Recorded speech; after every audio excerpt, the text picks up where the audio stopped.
Le révérend Calvin Samuel Trinity.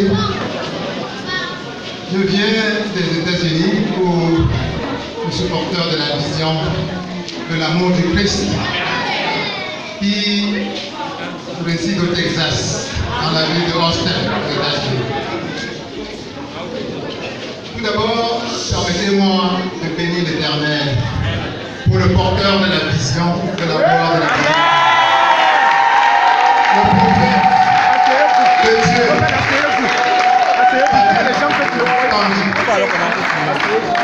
Je viens laisser à travers vous. Que ce soit sur l'église physique et l'âme de chacun d'entre vous. On peut voir que Jésus-Christ, en toute sa puissance, est entré dans votre âme. Je rends grâce à Dieu pour cela. Le prophète Tandis est à mon humble avis l'âme humaine que Dieu a eu la chance de diriger sur mon chemin. Je suis ici à cause de grâce à lui. C'est à mon humble avis un prophète des plus authentiques. Dieu a suscité des prophètes dans l'Ancien Testament. Il est de la dimension des prophètes comme Samuel. Des prophètes comme Élisée. Il nous a dit que Dieu a suscité des prophètes et il continuera à susciter des prophètes. Aujourd'hui, je considère le prophète Tandis comme un homme de Dieu. D'une grande dimension, d'une dimension exceptionnelle. Et chacun d'entre nous va se sentir particulièrement honoré, comme un privilège que votre chemin croise le sien. Le témoignage que je peux faire de l'homme, c'est que depuis que je suis né, physiquement, c'est l'homme que j'ai rencontré qui, dans toute la puissance de son être, dans tous les aspects de son être, s'efforce de suivre les pas de Jésus-Christ.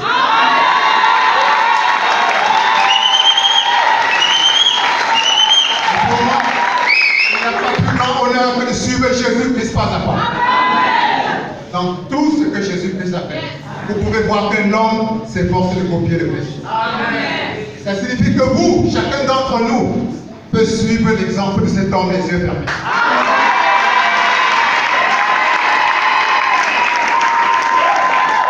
Je vous bénis que Dieu vous ait amené sur le chemin d'un authentique représentant de son royaume.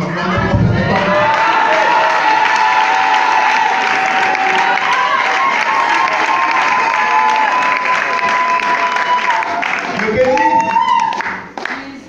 les révérends et tous les autres pasteurs pour l'immense tâche qu'ils continuent à accomplir pour que la flamme qui a été allumé ici, la grande flamme de Jésus-Christ continue à briller. La puissance de l'œuvre du Christ ne dépend pas du nombre de personnes. Une poignée de personnes avec la foi que je vois ici, le potentiel de changer l'humanité.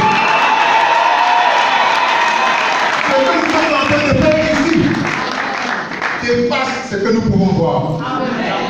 Ça a un impact sur toute la planète. Que nous en serons conscients ou pas. Vous savez, cette ferveur, cette froid dans le cœur, que vous devez continuer à travailler. Regardez pas le nombre, mais regardez votre cœur, la puissance de la foi, la puissance de l'enracinement que vous avez dans le Christ, qui va vous faire passer à travers pratiquement toute la gamme des portes, des cheminements qu'un être humain peut utiliser sur cette terre pour chercher Dieu. Dieu m'a fait passer par des portes dont certaines pouvaient complètement me perdre, parce que c'était les portes du démon. Dieu merci, à chaque fois, il m'a sorti de là pour m'amener à une autre porte, parfois encore plus obscure. Et de porte en porte, il m'a amené vers un homme qui m'a montré le Christ.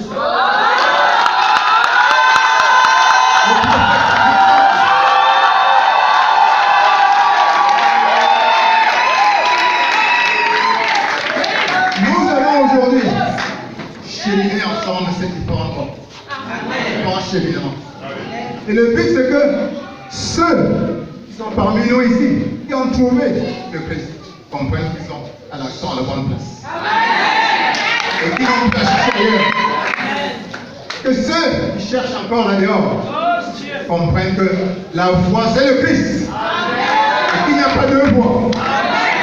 Que ceux qui sont encore en train de cheminer dans tous ces cheminements, dans ces chemins, toutes ces voies de perdition, comprennent que ce qu'ils cherchent habituellement, qu'ils cherchent obscurément, il y a une réponse, et c'est la réponse de Christ.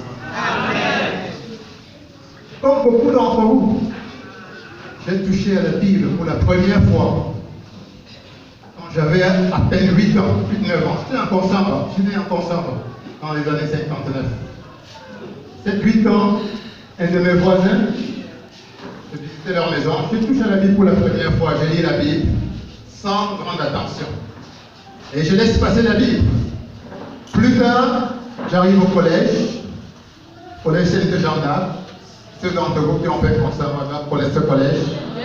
Alors là-bas, 1 heure par semaine, nous devions avoir un cours de religion. Alors c'est vraiment à cette époque que j'ai commencé à lire la Bible, à étudier la Bible par l'intermédiaire des sœurs religieuses qui étaient des professeurs d'une manière systématique. On nous a fait passer en revue de la 6e jusqu'en 3e, le Nouveau Testament, les actes des apôtres et tout ça. J'ai commencé à découvrir la vie de Jésus-Christ. Mais alors, sans grand intérêt réellement, juste comme on lit un livre d'histoire, sans savoir toute l'importance spirituelle que ça pouvait représenter. Et cela d'autant plus que les sœurs à l'époque étaient réticentes à certaines questions pointilleuses. Quand vous posez une question très très difficile, elles préféraient éviter la question et vous retournez à votre foi. Alors j'étais à un âge où il me fallait des réponses un peu plus compétentes. Alors j'ai traversé cette période de ma vie où vraiment l'essentiel de ce que j'ai su de la Bible pendant longtemps a été ces 4 premières années, ces cours de Bible. Et ceci pour dire à certains d'entre vous qui ont des enfants aujourd'hui, c'est important de les familiariser avec la Bible très tôt. Parce que quand ils vont se lancer dehors, ils ne seront plus avec vous. C'est peut-être ce moment où ils ont pu toucher à la Bible qu'ils apporteront avec eux dans le monde. Alors ces 4 années d'études bibliques systématiques m'ont beaucoup aidé par la suite. Alors j'arrive en seconde à Yaoundé, au lycée technique de Yaoundé, et voilà, je découvre le monde de la philosophie. Vous savez, en seconde, en terminale déjà, tout étudiant, tout élève doit apprendre la philosophie. Alors, le monde de la philosophie m'amène à comprendre qu'un être humain doit se poser un certain nombre de questions. On ne peut pas vivre simplement comme n'importe qui sans se poser cette question. J'ai découvert des philosophes comme Emmanuel Kant, comme Jean-Paul Sartre, comme Schopenhauer, comme Socrate, comme Platon, comme Plotin. Et je me suis dit, ben voilà, il y a des grandes questions. Et certains de ces philosophes parlaient même de Dieu d'une manière surprenante. Vous avez peut-être entendu parler de Nietzsche. Nietzsche, à l'époque, c'est quelqu'un qui critique Dieu. Il dit que Dieu n'existe pas. Et si vous le lisez attentivement, il a des arguments parfois convaincants. Et ces arguments m'ont paru assez convaincants. Je me suis dit, ben voilà, ce Dieu, selon Nietzsche, est en train de démontrer parfaitement que Dieu n'existe pas. Alors voilà comment je traverse finalement la terminale avec cette impression confuse des grandes questions philosophiques. Où est-ce que je viens? Qu'est-ce que je fais sur cette terre? Est-ce qu'il y a un au-delà? Quelle est ma mission dans la vie? Qui est derrière l'univers finalement? Est-ce qu'il y a un Dieu? Certains philosophes me disent que Dieu n'existe pas du tout. Et ils le démontrent clairement. Alors que voilà, avec un doute déjà dans la tête. Ce monde n'est peut-être pas ce que je vois. Il y a tellement de questions à laquelle je dois répondre. Comment, où est-ce que je dois trouver les réponses? Est-ce que c'est seulement dans les livres? Les livres de philosophie sont tellement contradictoires. Tel philosophe dit ceci, tel autre dit cela qui est opposé. Et vous pouvez passer toute une existence à ne passer que de philosophe en philosophe. La grande question c'était qu'il me fallait des réponses sur qui, notamment qui est derrière l'univers. Est-ce que Nietzsche a raison ou pas? Est-ce que c'est Platon qui a raison pour dire que ce n'est qu'une âme qui est derrière l'univers? Il me faut des réponses. Me voilà à l'université, en passant, je tombe sur des livres de philosophie, de psychologie. La psychologie vous apprend, commence à m'apprendre à étudier ma conscience. Alors, je comprends que je ne suis pas simplement ce corps, cette masse de chair que je vois, cette assimilation des cellules, qui a une conscience. Et que cette conscience me permet de voir les choses, d'être conscient des choses. Mais que ce que je vois, derrière ma conscience, la psychologie m'apprend qu'il y a un autre niveau de la conscience qu'ils appellent le subconscient. Et que réellement, je ne suis pas conscient du subconscient. Et que c'est mon subconscient en réalité qui abat, qui dirige ma vie. Et voilà un autre univers qui s'ouvre pour moi. J'ai dit, mais voilà, ils me disent, mon subconscient c'est quoi? Si c'est le subconscient qui dirige ma vie, il faut que j'apprenne donc à utiliser le subconscient à mon profit. Mais à ce moment, j'achète des livres de plus en plus précis. Je découvre des auteurs qui vont m'apprendre petit à petit comment utiliser mon subconscient pour façonner ma vie. Comment nos pensées, comment quand tu penses, ton subconscient, il se fout de ce que tu penses. Que ce soit positif ou négatif, la théorie à l'époque c'est que si tu as des pensées négatives, ton subconscient va prendre ces pensées négatives et reproduire dans ta vie tout ce que tu es en train de lui demander de penser. Si tu penses que tu es malheureux, ton subconscient va reproduire dans ta vie le malheur. Si tu penses que tu es riche, ton subconscient va aller dehors et faire des arrangements pour produire dans ta vie la richesse. Si tu penses que tu es beau, que tu es fort, c'est ce que ton subconscient va te produire. Mais la grande question que la psychologie ne répond pas, c'est en fait de compte, qui est derrière le subconscient? C'est la question à laquelle je voulais répondre. J'ai appliqué toutes les techniques du subconscient, parfois avec certains petits résultats, mais ces résultats ne m'ont pas apporté la paix, la grande réponse que je cherchais. Qui est finalement derrière l'univers? Qui a créé le monde? Qui m'a créé? Voilà comment je traverse l'université dans cet état d'insatisfaction, malgré les réponses que le subconscient m'apporte. Et en passant, lisant les livres de psychologie, je découvre encore un autre champ de recherche qu'on appelle la magie. Je commence à commander, sans moyen à l'époque, pour un étudiant, encore, nous avions de la bourse à l'époque, il y avait la bourse, le gouvernement camerounais accordait une bourse à tous les étudiants. Ma petite bourse de 15 000, j'arrivais à mettre de côté un peu d'argent pour commander des livres en Europe.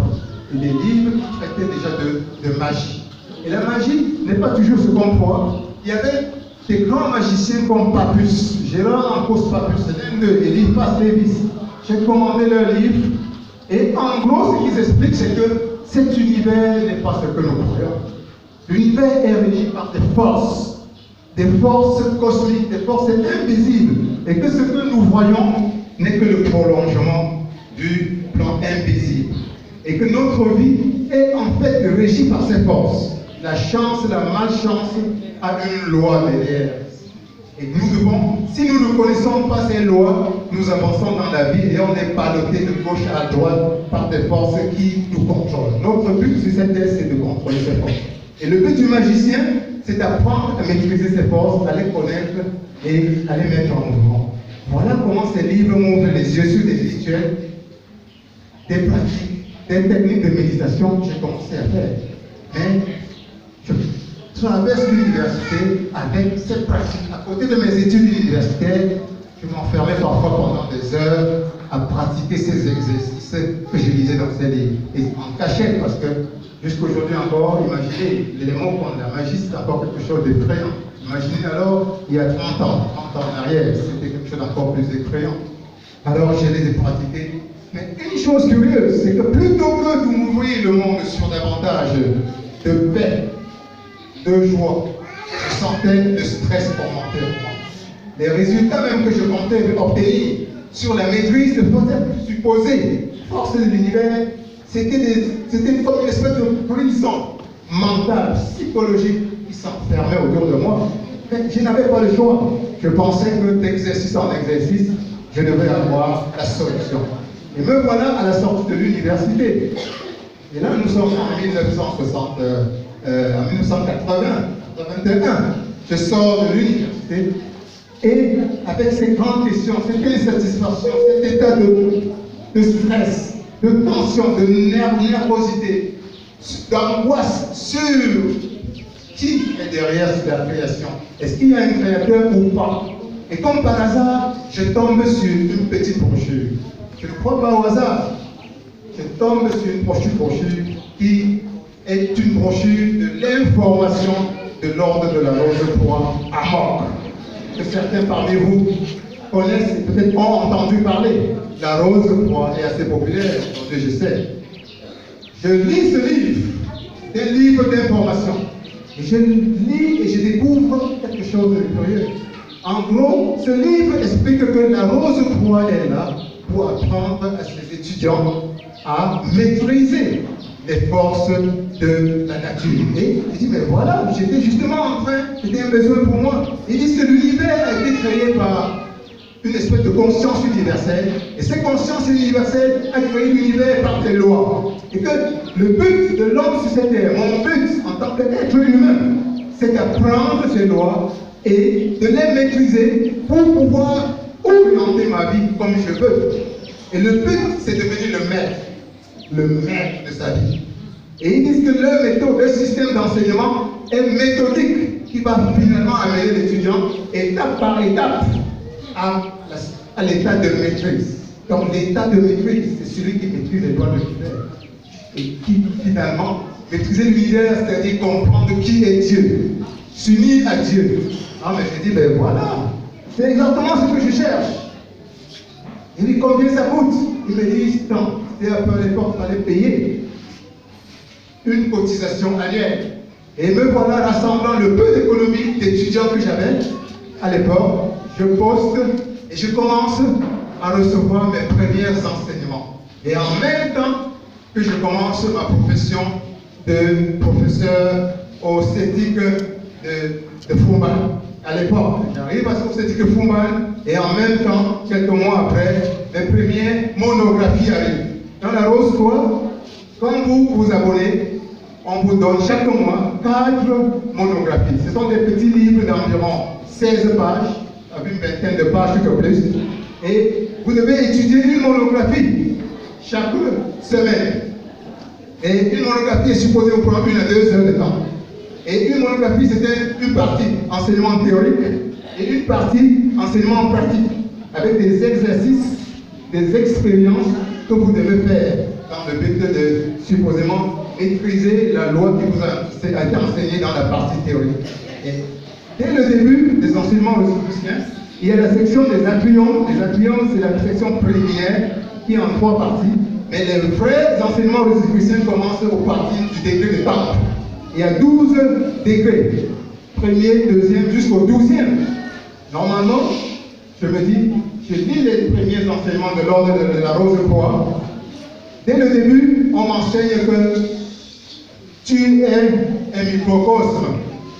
Et l'univers, c'est le macrocosme. C'est-à-dire que le macrocosme, c'est comme la conscience de l'univers. C'est Dieu. C'est le cosmique.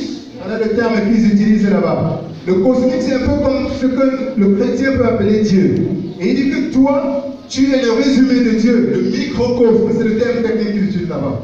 Et que ton but en tant qu'être humain, c'est de réveiller en toi ta nature microcosmique pour essayer de refléter la nature macrocosmique. C'est-à-dire que le Dieu que tu es, le résumé de Dieu que tu es, dort par nature. Quand tu viens, ce résumé dort. Et ta mission sur cette terre, c'est de réveiller ce côté microscopique pour que finalement tu deviennes Dieu, tu t'unis à Dieu.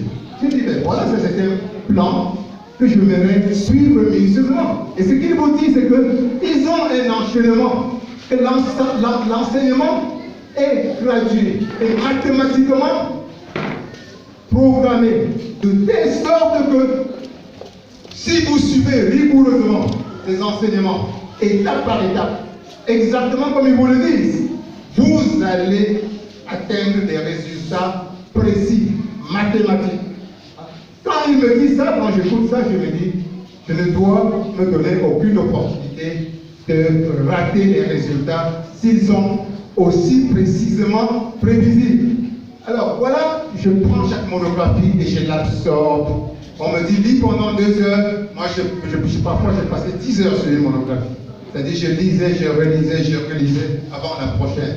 On me dit, faites l'exercice pendant 2 fois. Moi, je le fais 20 fois. Pour dire, voilà, c'est Dieu que je cherche. Je ne peux pas rater cet objectif. Sous aucun prétexte. Et voilà comment je passe le premier degré, le deuxième degré, le troisième degré. À chaque fois, on me dit c'est devant que vous allez avoir la vraie clé. Quatrième degré, on me dit c'est devant que vous allez avoir la vraie clé. Le cinquième degré, on me dit c'est devant que vous allez avoir la vraie clé. Et je me dis, les résultats dans la recherche de Dieu en ce qui me concerne sont inversement proportionnels à ce que je me représente de Dieu. Pour moi, Dieu doit m'apporter plus de paix. Pour moi, Dieu doit m'apporter plus de lumière. Pour moi, Dieu doit m'apporter une espèce de paix absolue qui grandit. Mais dans mon cas, je m'assombrissais plutôt. Le stress augmentait. La paix fuyait. Au fur et à mesure que je grandissais dans l'enseignement, je sentais plus ma paix s'en aller. Je sentais le stress s'en aller. Ma vie, en réalité, ne fonctionnait pas, que ce soit intérieurement ou même extérieurement. J'étais incapable de fonctionner, de moins en moins. Moi, c'était quelque chose qui ne fonctionnait pas dans ces enseignements. Je suis allé, je me suis dit, mais je leur donne le bénéfice du doute. Je veux progresser. Peut-être que c'est devant qu'il y a cette vraie clé et que ce n'est qu'un test de patience. Je suis allé jusqu'au 9e degré. Le 9e degré est supposé être le degré supérieur. C'est-à-dire que les 10e, 11e, 12e degrés sont juste des degrés où on essaye un peu de développer davantage ce que vous avez appris dans les 9 premiers degrés. Mais me voilà au 9e degré. Alors, c'est toujours des enseignements qu'on tire de long en large, on ne t'apprend rien en termes d'amélioration de ta paix, de ton harmonie et de ton rapprochement de ton Dieu. Ma paix est toujours en train de fuir, de s'en aller. Alors, et je regarde devant moi, au 9e degré, je vais vous dire pour arriver au 9e degré, c'est au moins 8 ans, c'est dans les 7-8 ans. Je me dis, mais ben voilà, et je regarde mes amis qui sont dans l'ordre depuis 20-25 ans, certains, et je vois dans leur vie pas une grande différence. Je me dis, mais voilà là où je vais atteindre, voilà ce que je veux, voilà ce que je vais aller dans 10 ans de plus, mais je vais quand même continuer. Il y a le 10e, il y a le 11e, il y a le 12e degré. On ne sait jamais, peut-être qu'il y a quelque chose de plus là-bas. Je suis mis à lire avec la même passion, la même intensité, les monographies du 10e. Et quand plus vous avancez dans l'ordre de la Rose-Croix, plus les enseignements sont longs, les enseignements qui vous prennent des années. J'ai épluché chacune de ces monographies. 10, 11e, 12e, je vais dire, voilà, 10 et 12e degré, on les appelle ça, c'est le sommet des sommets, c'est les Illuminati. Ils sont Illuminati, c'est un terme qui signifie illuminé. Vous êtes supposé déjà posséder la lumière de Dieu qu'on attend. Je vois beaucoup de ceux qui ont atteint ce degré, je dis, mais voilà, ils n'ont rien des gens qui sont en contact avec Dieu. Ils n'ont rien des gens qui ont reçu Dieu. Et moi, me voici dans ces mêmes cercles supérieurs et j'ai la preuve que tout ceci n'est qu'une perte de temps.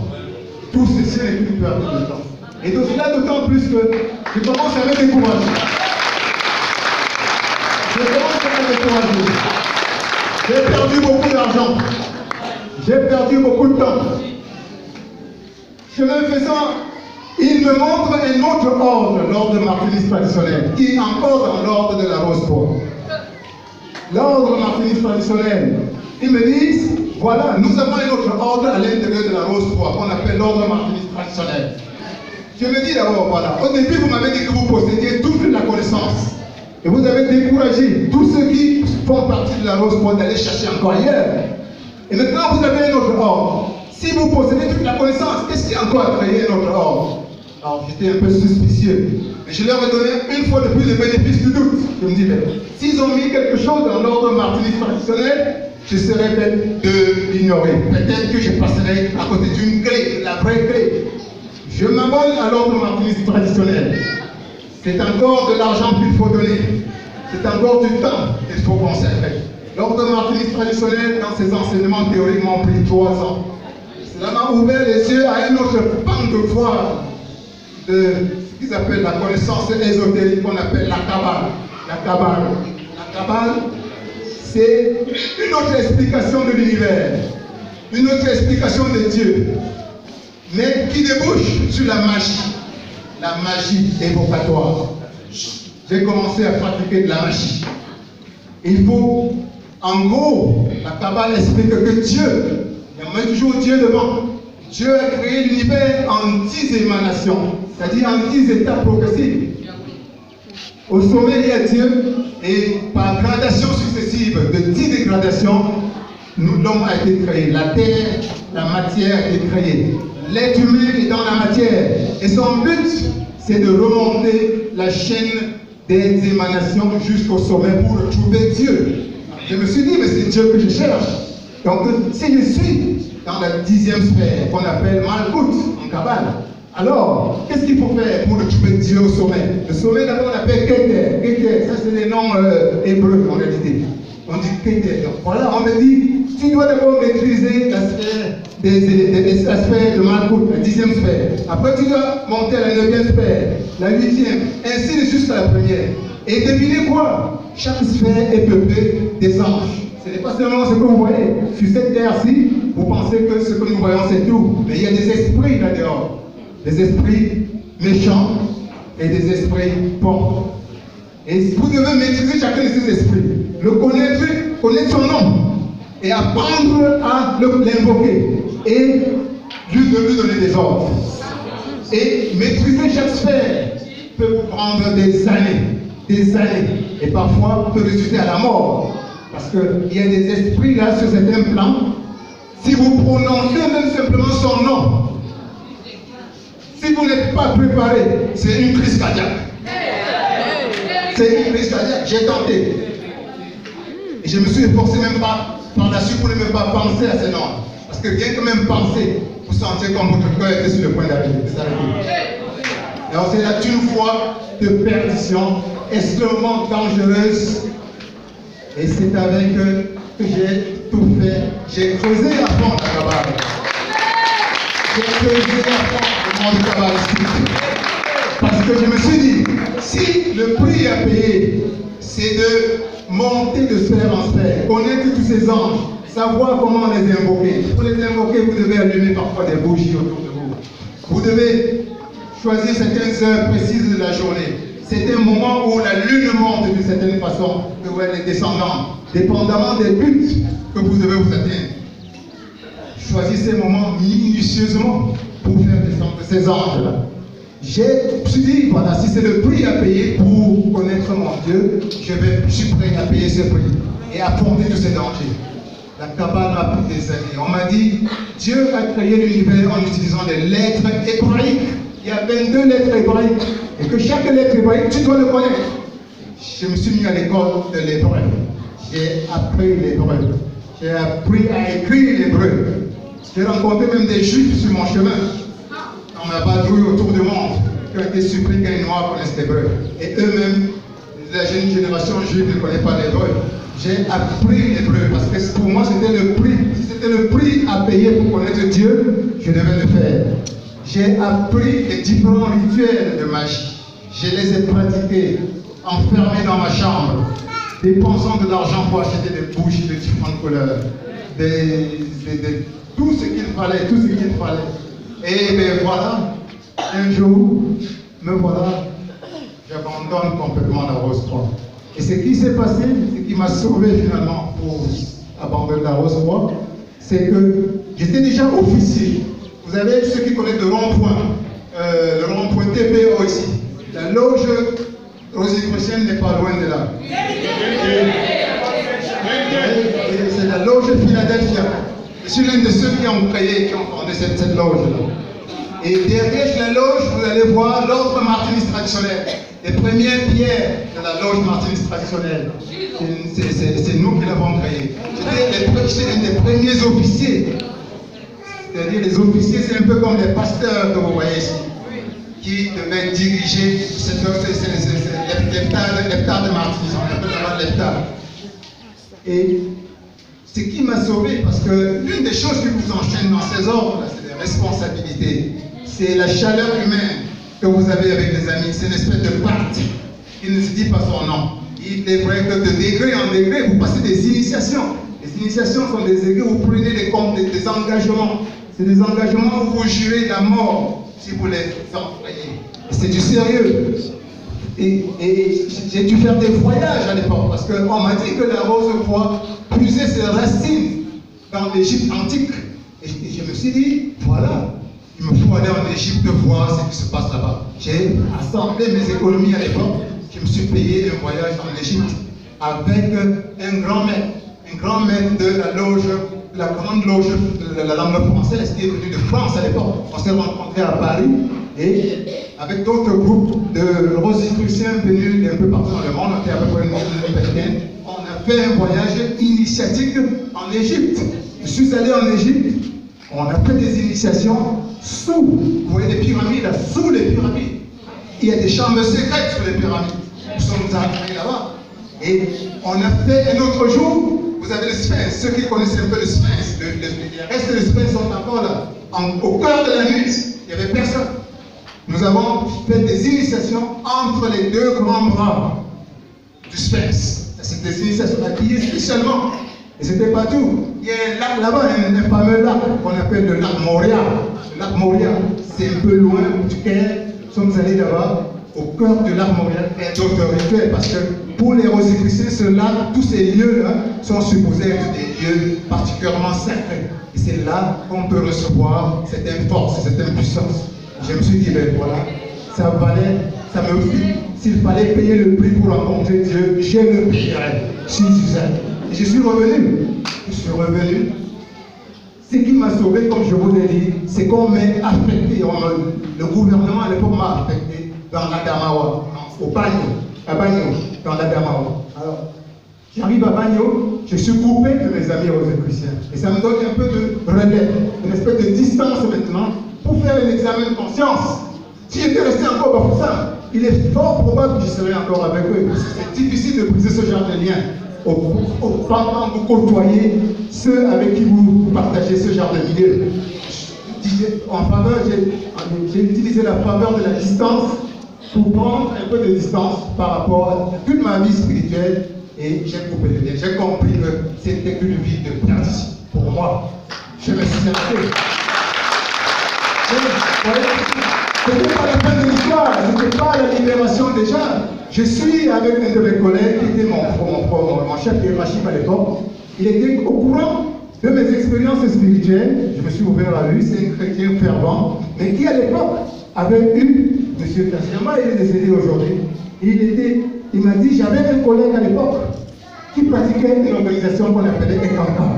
Et il me dit, tu m'as dit que dans la rose croix, dans un certain degré, on vous a appris à sortir de votre corps physique, pour voyager dans le monde astral. Il me dit, ben oui, ce garçon m'a dit que oui, il faisait ça dans les Ekankar et que leur technique marchait, ça fonctionnait.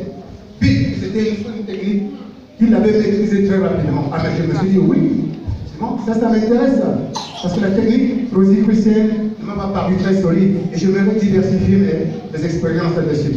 Parce qu'un de mes buts à l'époque, c'était de pouvoir sortir de mon corps, avec mon corps psychique, pour voyager dans le monde astral et supposément découvrir plus de la dimension de Jésus, plus de la dimension de Dieu, parce que Dieu, Jésus n'était pas encore présent dans ma tête à l'époque, plus de la dimension de Dieu, plus des lois de l'univers. S'il y a des différents plans là-dehors, et que je peux y aller consciemment, dans mon corps psychique, et si j'ai une technique pour le faire, je dois le faire.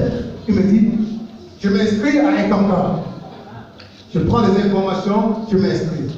Bien sûr, il faut payer. Là aussi, il vous envoie des informations chaque mois. Chaque mois, des informations, des leçons que vous devez lire. La technique est similaire à celle que j'ai laissée dans la rose noire. Il y a des petites expériences à la fin de chaque leçon et que vous devez pratiquer. Et le maître Ek, on appelle ça le maître Ek, il se présente comme le suprême maître de l'univers. Il dit que Dieu l'a délégué. Et il n'y a personne qui a le droit, en dehors de lui, de transmettre des informations venant de Dieu. Et il dit qu'il était le 780e maître Ek. Et que si on ne passe pas par lui, on ne peut pas voir Dieu. On n'a pas accès à Dieu. Donc ils sont catégoriques là-dessus. Et que lui, dès que vous vous alliez à lui, à travers son organisation qu'on appelle EC, les Kankars, son rôle à lui, c'est de te contacter pendant les rêves pour te faire voyager, pour t'apprendre à voyager dans ton corps de l'âme, dans ton monde. Et je dois vous dire que ça marchait. Très tôt, j'ai commencé à voyager dans le monde invisible. À voyager dans le monde invisible. Malgré la simplicité des enseignements, malgré le côté innocent, le côté même parfois enfantin, je voyais que ma capacité de voyager dans le corps de l'âme, comme ils appellent là-bas, se développait. Mais où était la paix? Ça ne m'avançait pas. En termes de paix, en termes de quiétude. Bien au contraire, ma paix, comme dans la rose, doit continuer à fuir davantage. Mon harmonie avec moi-même, la quiétude intérieure continue à fuir. À un moment donné, je me suis dit, je suis en train de perdre mon temps. Et c'était à ce moment justement que j'étais affecté de Banyo à Banjul, ici à côté. Alors j'arrive à Banjul, je rencontre un ami Ek qui est ici à Banjul. On s'est rencontrés ici par hasard. Il avait déjà une espèce d'organisation, des réunions chez lui où il faut se retrouver périodiquement pour chanter. Ils ont un chant là-bas avec un mot de puissance, un mot supposé donné par Dieu que vous devez prononcer. C'est le même mot, c'est le you. Je ne trahis rien ici en disant ce nom, c'est le mot you. You, continuellement, c'est supposé vous connecter à des plans supérieurs. Mais en réalité, quand j'ai découvert plus tard que c'était juste une façon de vous attacher davantage à des forces occultes. Alors, lors d'un voyage à Douala, à Yaoundé, je rencontre les dirigeants nationaux de l'Ekankar. Déjà à l'époque, j'avais l'intention de partir du Cameroun pour l'étranger, pour le Canada notamment. Alors, je les rencontre, on se présente et ils me chargent comme responsable pour répandre leur organisation à l'ouest du Cameroun. Ils me donnent les documents. Bon, je n'ai pas le temps de leur expliquer que j'ai d'autres projets en tête. J'arrive à Banjul, j'ai mis tous ces documents de côté et Dieu étant, voilà, j'ai voyagé pour le Canada. J'arrive au Canada finalement. Et une fois encore, la séparation d'une organisation, la séparation physique m'a permis de me couper de cette organisation qui pouvait éventuellement me perdre, qui était sur le point de me perdre réellement. J'arrive au Canada, j'arrive à Montréal et voilà, comme pour Banyo, quand je suis arrivé, et que ça m'a permis de me couper de l'ordre de la Rose. J'arrive au Canada, la distance et la coupure avec l'organisation me permet également de prendre de la distance et de comprendre que j'étais sur le mauvais chemin pour la recherche de mon Dieu. Et je reste là. Et me voilà au Canada, dans les premières années au Canada. Je suis perdu, je n'ai pas trouvé Dieu. Je me suis perdu en le cherchant, je ne l'ai pas trouvé. Que faire? J'ai aussi à me battre contre les problèmes d'intégration. Mais en même temps, les grandes questions fondamentales spirituelles continuent là. Où est Dieu? Est-ce que Dieu existe? Est-ce que je peux le trouver? Si on me dit qu'il est en moi, pourquoi je ne peux pas le voir? Comment le faire? Et chemin faisant, je me balade dans des bibliothèques et je tombe sur des livres de yoga. Et voilà, j'ai découvert un autre monde. Le yoga vous enseigne dans certaines de ces branches que vous pouvez, que le corps humain a des portes qu'ils appellent des chakras. Les chakras, ils en dénombrent au nombre de 7 principaux chakras. Et toutes ces postures, il y a des yogas qui vont vous enseigner des postures physiques, avec des techniques de respiration parfois, qui n'ont pour but que de réveiller ces différentes portes. Ces portes sont comme des portes invisibles, mais qui sont reliées à des organes physiques. Vous avez des portes, des glandes, comme on les appelle parfois, on les appelait un peu dans certaines organisations où je suis passé avant comme la rose bois. Vous devez ouvrir ces portes. Donc ils disent que chez le commun des mortels, ces portes sont fermées. Et notre but, c'est de trouver le moyen d'ouvrir ces portes, ces chakras. Et plus ces portes sont ouvertes, plus nous allons nous sentir connectés à notre Dieu, au Créateur, et le comprendre. et peut-être senti que de laisser la circulation de ces énergies passer entre nous et lui. Alors, il y a des techniques juste pour ouvrir tel chakra, ou tel chakra, tel chakra, tel chakra. Alors je me suis dit, mais si c'est ça le prix à payer pour connaître le Dieu que je cherche, je veux faire ces exercices. Et ces exercices ont parfois été extrêmement complexes. Et ça doit prendre une pratique régulière, quotidienne, difficile. J'ai appliqué. Et curieusement, à chaque exercice, je sentais comme le moral, la paix, le stress ne faisait que grandir davantage. C'est comme si je m'enfonçais dans un trou plus profond encore. Et c'est plus tard que j'ai compris avec le relais qu'avec toutes ces pratiques, nous sommes en train de baptiser avec des esprits que nous ignorons. Ce sont ces esprits en réalité que nous sommes en train de nourrir indirectement par notre énergie, nos efforts. Donc, dans le yoga, il y a des formes de yoga encore plus complexes que j'ai essayé. Par exemple, si dans on a parlé du Tantra Yoga, c'est encore quelque chose que j'ai essayé. Le Tantra Yoga est exclusivement basé sur le fait que les dieux résident dans les énergies de la procréation. Et que Dieu a enfermé son secret dans les énergies de la procréation, notamment chez l'homme. L'homme, la vie, le secret, tous les secrets de Dieu sont dans votre cellule procréatrice. Si vous pouviez maîtriser ces cellules-là, vous allez maîtriser Dieu lui-même et comprendre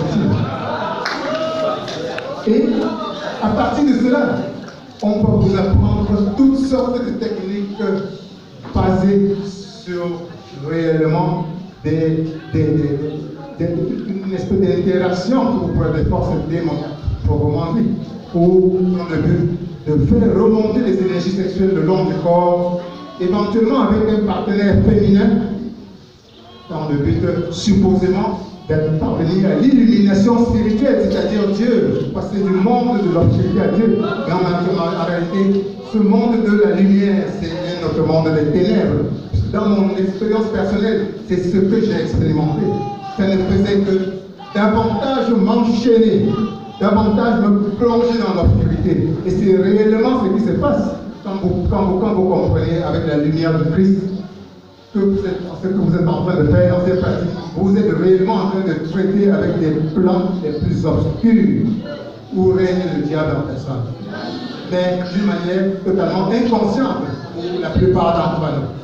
Mais quand seule la lumière, la puissance de l'Esprit Saint doit vous permettre de réaliser, de comprendre.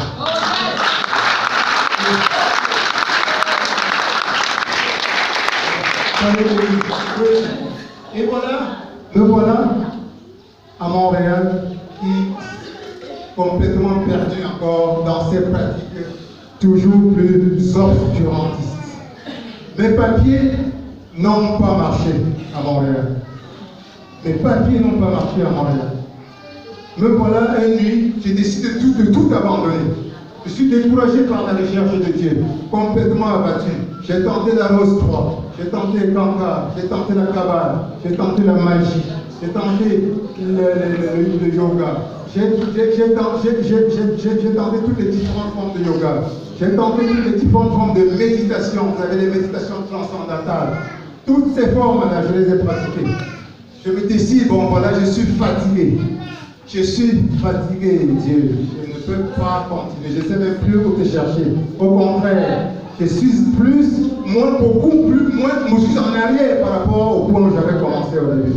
J'abandonne complètement et je commence à vivre ma vie comme la plupart des êtres humains, en pensant simplement à manger ma nourriture dans la journée et à dormir le soir. Et voilà, j'ai passé à peu près 6 mois comme ça. 6 mois. J'avais déjà un petit travail à l'époque. 6 mois, une nuit, je suis couché. Le téléphone sonne. Je décroche. C'est mon épouse. Elle était encore ici. On cause de tout et de rien. C'était juste des nouvelles familiales. Et je me recouche. 2 heures du matin.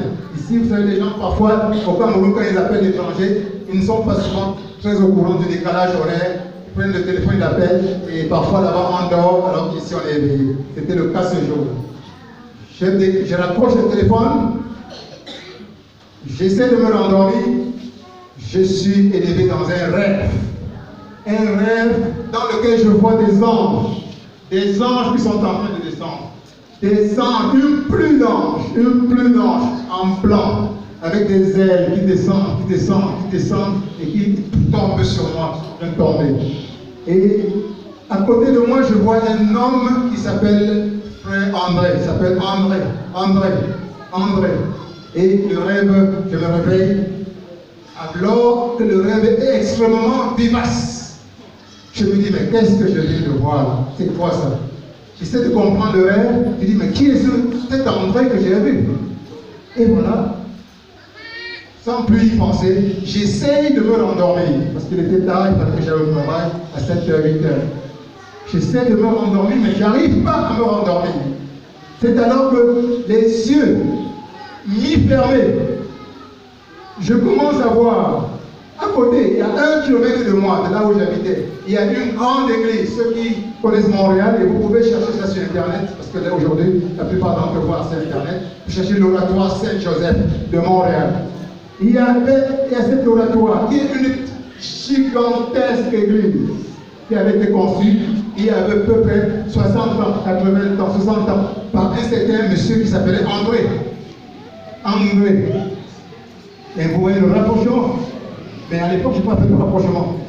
Je suis encore dans le lit, je vous dis, après avoir fait ce rêve extraordinaire, et je vois, j'avais visité ce temple-là, il y avait à peu près 2 ou 3 mois.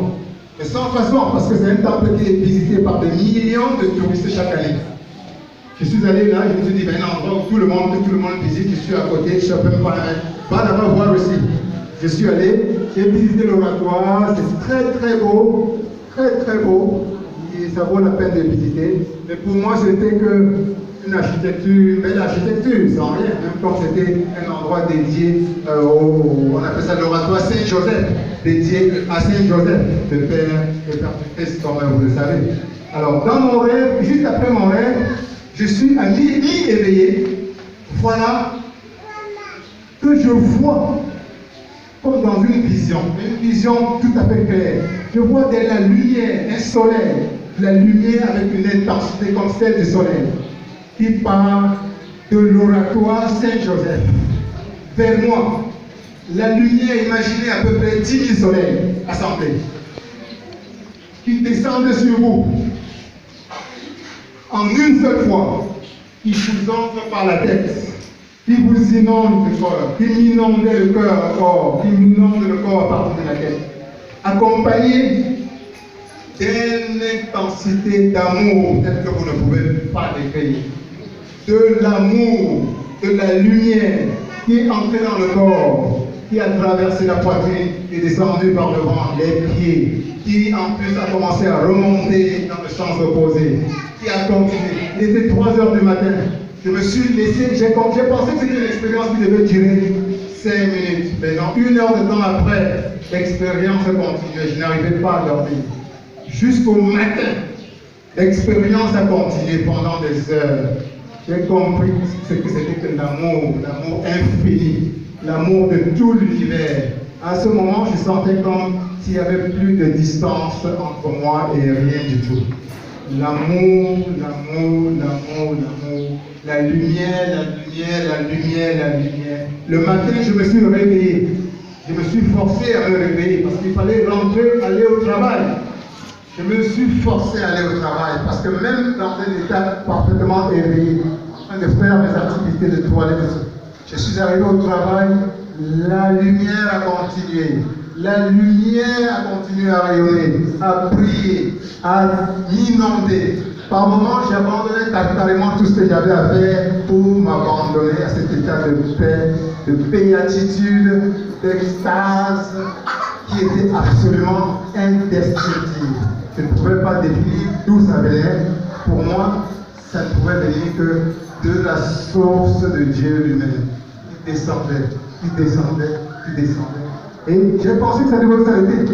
Mais croyez-moi ou non, le jour suivant, ça a continué. Les semaines suivantes, ça a continué. L'intensité ne faisait que grandir. Les mois suivants, ça a continué. Par la suite, comme je vous l'ai dit, mes papiers les papiers d'immigration n'ont pas marché au Canada comme je pensais. J'ai décidé d'aller aux États-Unis dans la paix, avec cette même lumière. Je suis allé aux États-Unis. J'arrive aux États-Unis.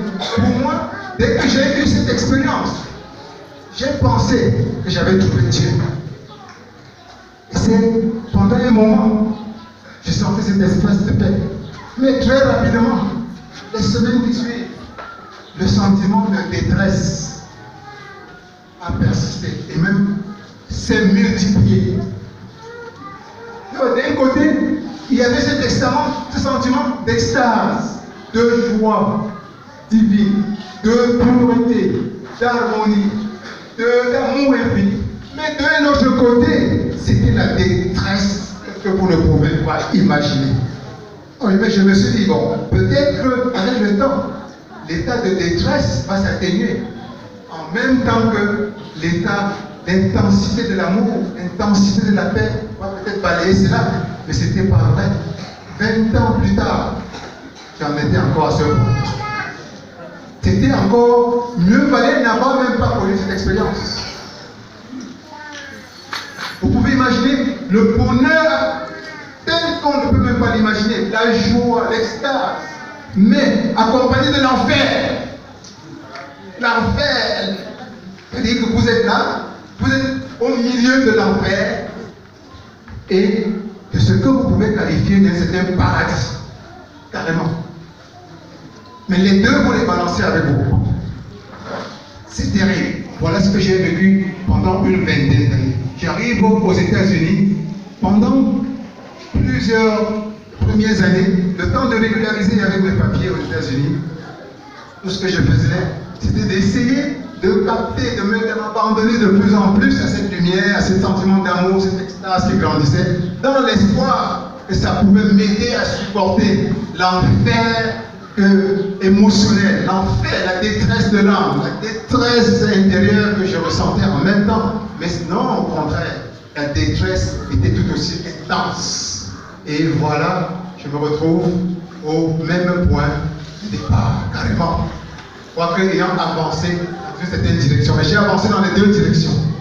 Et voilà, je me dis, ma recherche commence ou elle continue. Je continue encore à chercher. Et à l'époque, j'arrive aux États-Unis, l'Internet venait d'arriver. L'Internet venait de commencer. Nous sommes dans les années 1999, fin 1999, début 2000. J'arrive aux États-Unis, l'Internet venait d'arriver. Et je vais sur Internet, je dis il me faut encore des réponses. Je tape dans le moteur de recherche, je tape illumination. Je me dis que mon illumination n'est pas complète. Je cherche l'illumination.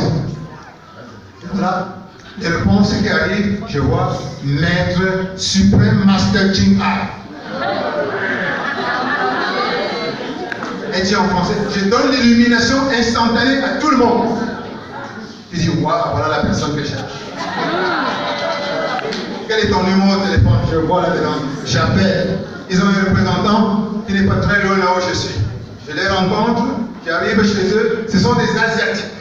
Ça, c'est des gens qui, c'est un peu une technique qui va plutôt dans le bouddhisme pur. Je les rencontre, ce sont des Asiatiques. Je suis le seul noir dans toute cette histoire. J'arrive, comment ça se passe? Il me dit, viens, on va t'initier. Il dit, c'est quand? Il me dit, tel jour, j'arrive. L'initiation est extrêmement complexe. Vous devez vous couvrir avec une couverture, grande couverture, qui crée l'obscurité mentale en nous. Vous devez vous boucher les oreilles avec les doigts, vous devez boucher les yeux pour créer une espèce de noirceur, totalement d'un blocus intérieur.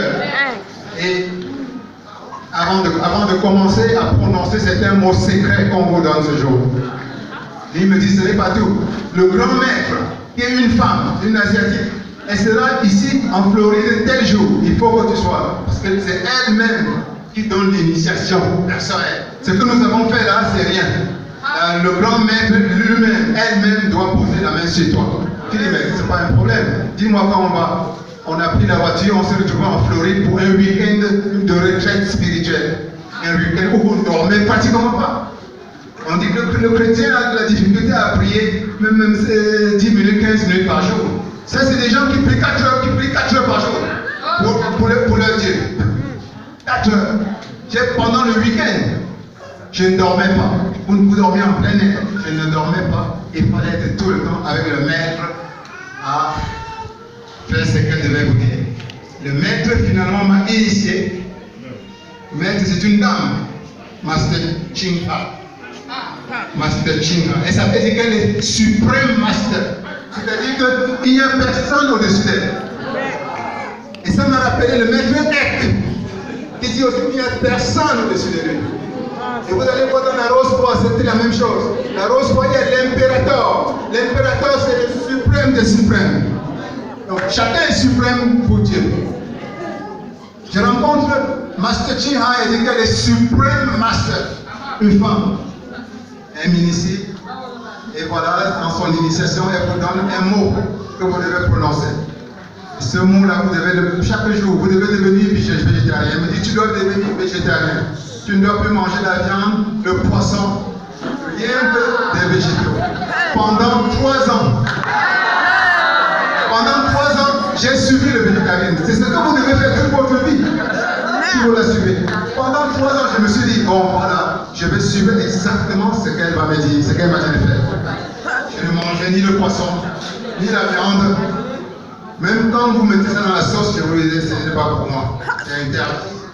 Mais je me disais que ça devait me donner une opportunité de me rapprocher des dieux. Chez eux, ils divisent le monde en différents plans. Et le mot qu'ils vous donnent, chaque mot correspond à de contacter le Dieu d'un certain plan. Vous vous rendez compte? Vous êtes en train de prononcer, tu es en train de prononcer des noms, des mots. Peut-être que en réalité, tu es en train de te connecter à des forces démoniaques là-bas sans savoir. Et par expérience, je dois vous dire que c'est ce qui se passait. Très rapidement, j'ai constaté que ces mots de force, ces mots de puissance que je prononçais, réellement me plongeaient davantage. C'est comme si mon énergie s'en allait. Et c'est ce qui se passait dans tous ces exercices que j'ai fait dans les autres organisations, que ce soit les Kanka, Rose-Croix. Vous faites des exercices, mais vous avez l'impression que votre énergie est en train de partir. Et c'est ce qui se passe exactement. C'est en train de partir, nourrir une certaine sphère. Vous êtes là en réalité comme une espèce de réservoir que les gens utilisent pour je ne sais pas quoi. Pour prospérer peut-être là dehors, ou bien pour je ne sais pas quoi. Donc, et c'est le résultat que vous sentez, c'est cette sensation de fatigue, de dépression, de perte d'énergie, de faiblesse continuelle. Et d'autant plus vous investissez dans ces voies, plus vous sentez que votre énergie est en train de s'en aller. C'est ce que j'ai senti en tout cas avec Master, le suprême Master Chingha. 3 ans, je lui ai donné 3 ans. 3 ans d'intense pratique. 3 ans de pratique rigoureuse du végétarisme. Et je n'ai senti qu'une dépression, un engouffrement dans les profondeurs de moi-même, dans les profondeurs de l'obscurité, de la dépression mentale, d'une fuite de la paix de mon être. Et je me suis dit, après 3 ans, mais voilà, je n'ai pas trouvé ce que je pensais. Et voilà, pendant que je pratiquais le Kuan Yin, ça s'appelle ça le Kuan Yin méthode, la méthode de Kuan Yin. L'Internet, comme je vous ai dit, était encore à son début.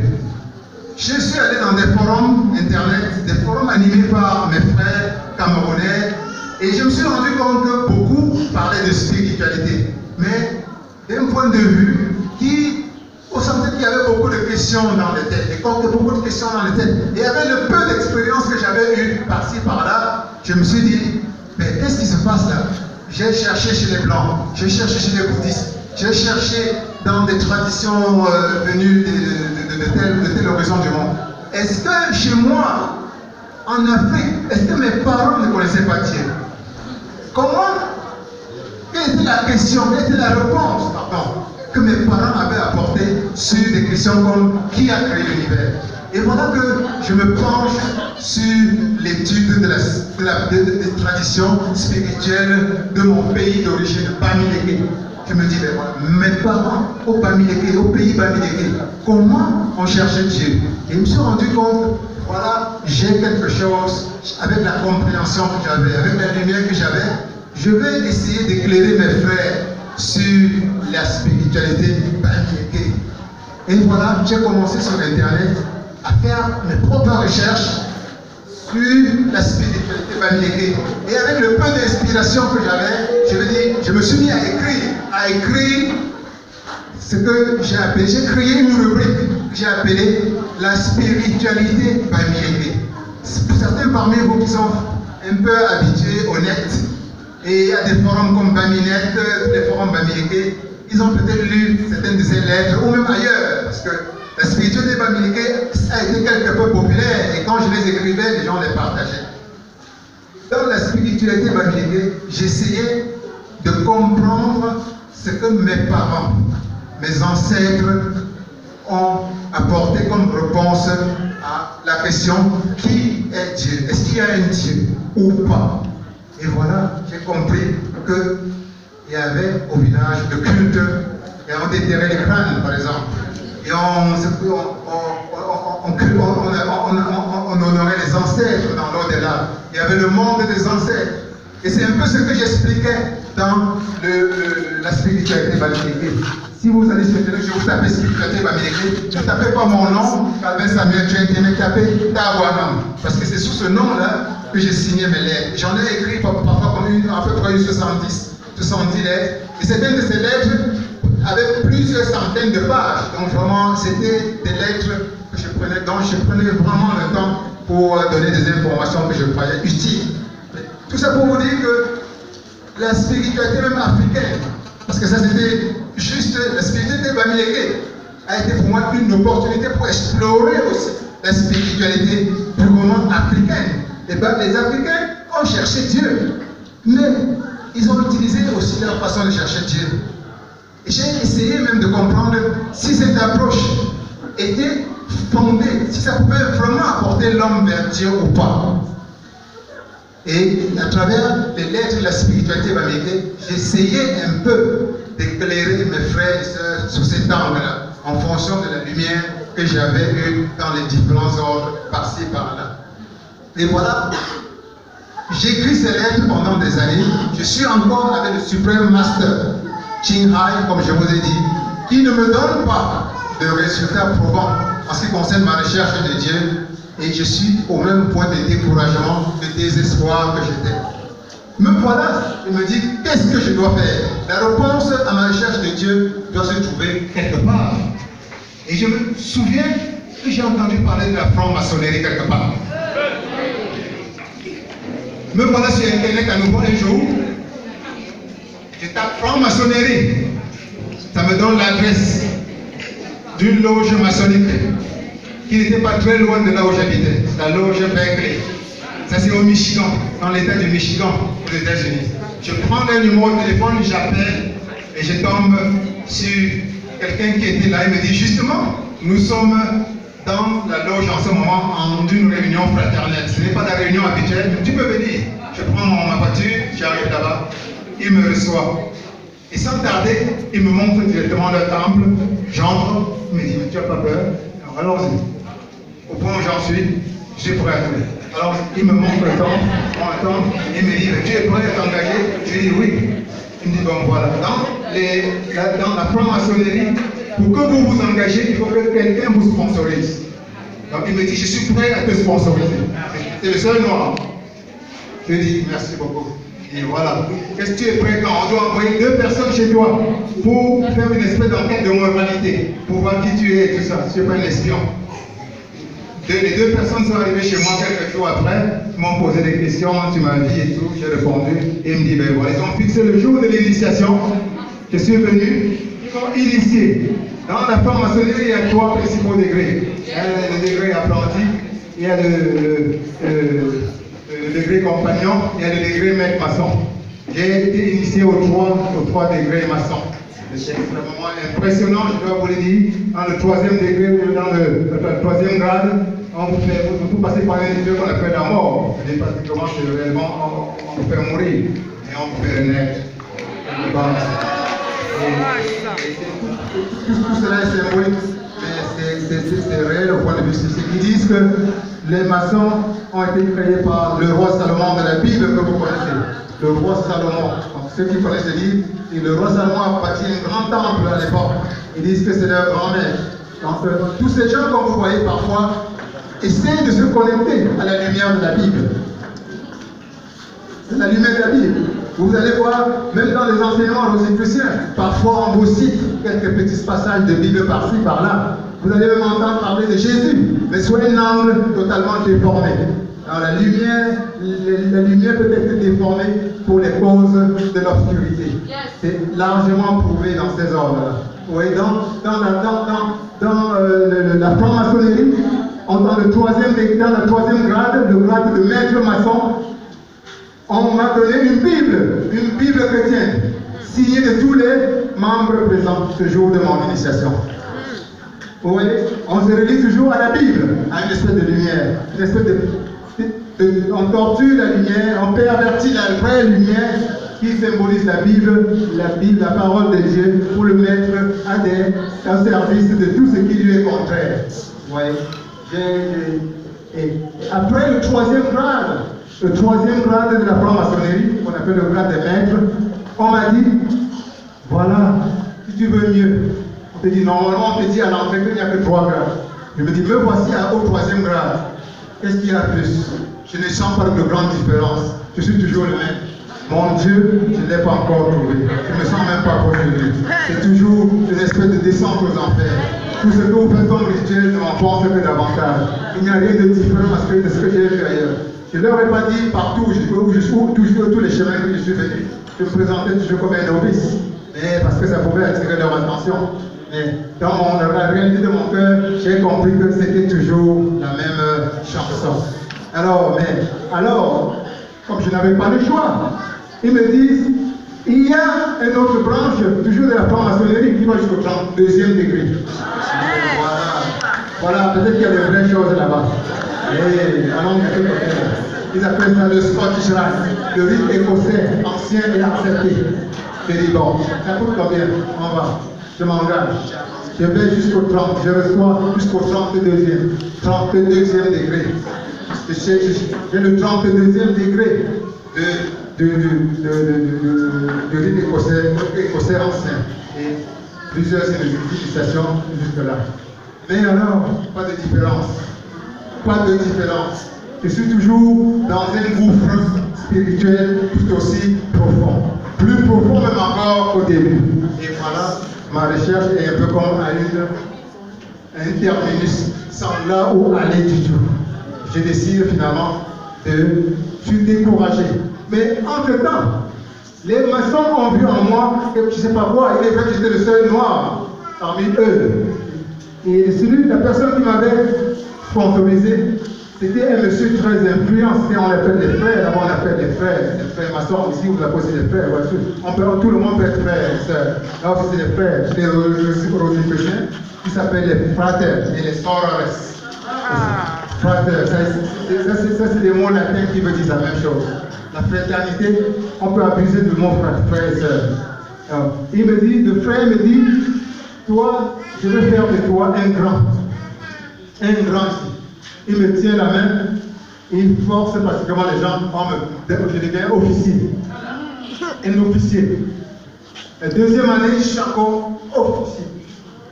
Il m'avait dit, je veux faire de toi un maître. C'était l'ordre. Il commence à m'entraîner. Il me prend à côté, les week-ends, on est ensemble. Il me montre certains documents que je dois mémoriser par cœur. Il me montre certains secrets. Il m'introduit à certains grands dans la grande loge du Michigan. Parce que là-bas, chaque État a une loge indépendante. Il m'introduit auprès de. Le but, c'était que je devienne probablement l'un des premiers Noirs à avoir des postes très importants dans les sphères maçonniques. Malheureusement pour eux, et heureusement pour moi, j'ai un travail qui me permet de partir de l'État du Michigan jusqu'au Texas. Et je leur dis au revoir. Et ils sont très tristes. Il a failli pleurer le jour où je partais. Il me dit, on t'a perdu, on t'a perdu. Alors, au fond de moi, je me sentais un allègement. parce que je sentais que c'était une espèce de prison, de chaîne qui était en train de s'enrouler autour de moi. Et donc, il serait très difficile de me rendre. Et une fois encore, Dieu m'a sauvé. Vous vous souvenez, il m'avait sauvé en me faisant partie de Bapoussa Mabanyo. Et il m'avait sauvé en me faisant partie de Banjul, au Canada.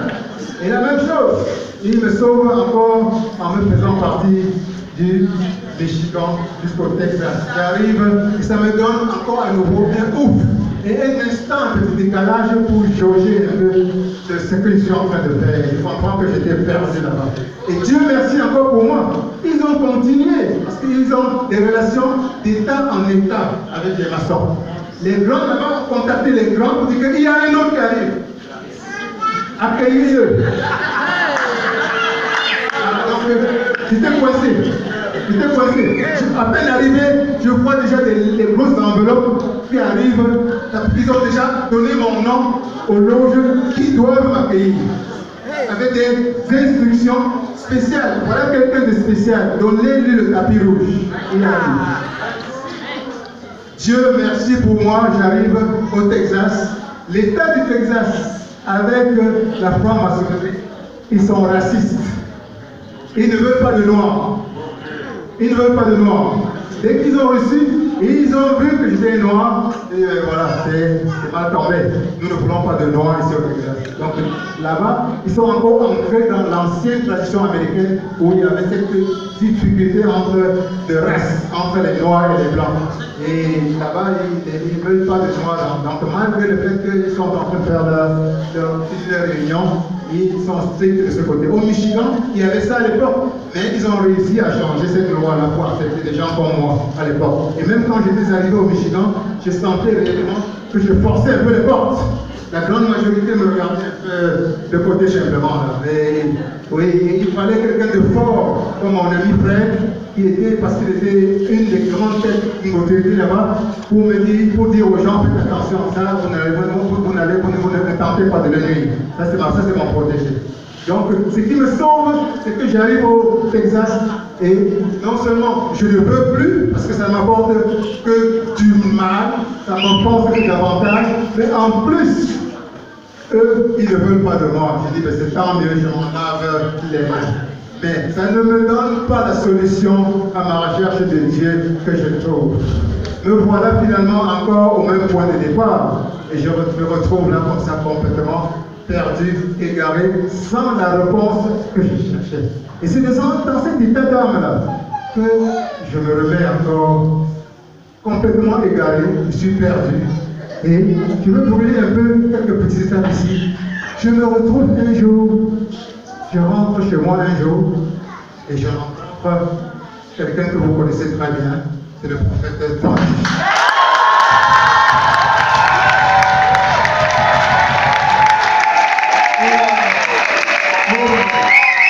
Voilà. Je rencontre notre homme de Dieu, le prophète Tanguy.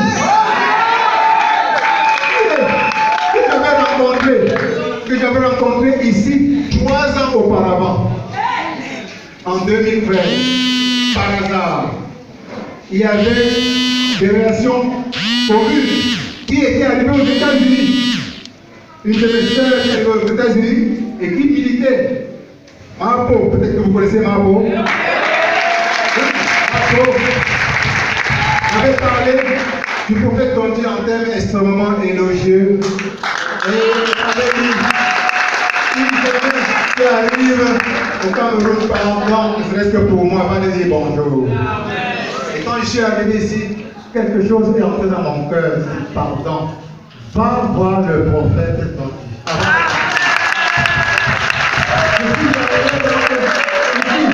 Ce temple était encore en chantier, complètement, disons, à 15% encore. 20% à peine achevé. Je crois qu'il y avait un bureau ici à côté. Je suis allé avec ma fille Michou Rebassi. Elle m'a introduit au prophète Tanguy. Nous avons passé une quinzaine, une vingtaine de minutes, 25 minutes au plus. Entre autres, comme il est, et comme il fait souvent, dès qu'il vous rencontre, il vous dit ce que Dieu, l'Esprit pour le monde.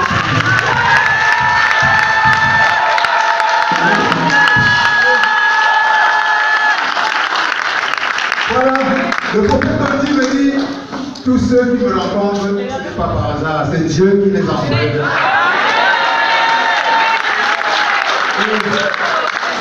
Ce que Dieu me dit de te dire en substance aujourd'hui, c'est qu'il y a une lampe en toi. Pour l'instant, la lampe est sur la table. Cette grande lampe est destinée à être placée sur la table pour éclairer le monde.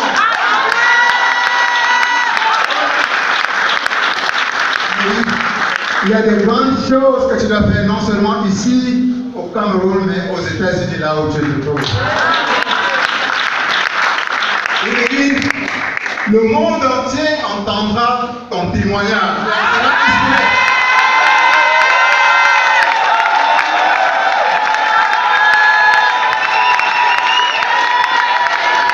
Et voilà. C'est sur cette note-là, j'ai un peu résumé, c'est sur cette note, il m'a cité des exemples des gens qui ont croisé leur chemin, que son chemin a croisé, et donc l'existence a été complètement bouleversée. Et pour moi, quand je vois chacun d'entre vous, quand je vois les merveilles que la foi, le Christ a fait dans ce pays, je me trouve l'humanité.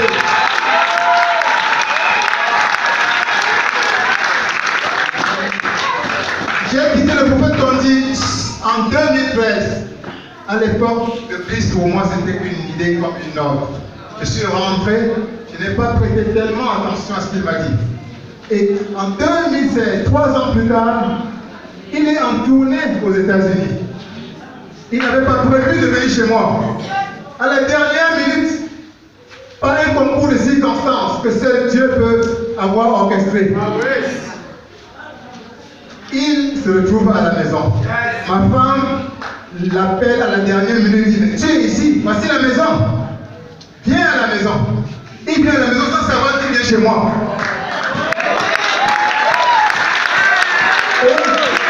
Voilà qu'il entre à la maison. Ma femme m'a dit la veille, il y a quelqu'un qui est le prophète Tondi qui arrive. Je savais que j'avais rencontré le prophète Tondi 3 ans auparavant. Mais lui, il venait sans savoir qu'il venait chez moi. Et voilà que dès qu'il arrive à la maison, ma femme m'appelle pour me dire, il est à la maison. Et je conduis rapidement, j'arrive à la maison, j'ouvre la porte, il me regarde et il ouvre les grands yeux. Il me dit, ce n'est pas toi?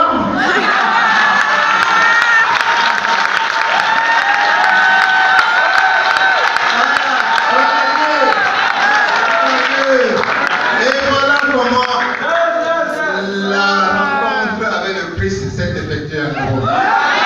Il a commencé à me parler du Christ. J'ai commencé à lui poser des questions. On a vécu à la maison pendant quelques jours avant qu'il rentre. On a commencé à parler du Christ. Chemin faisant, voilà comment la graine du Christ est apparue.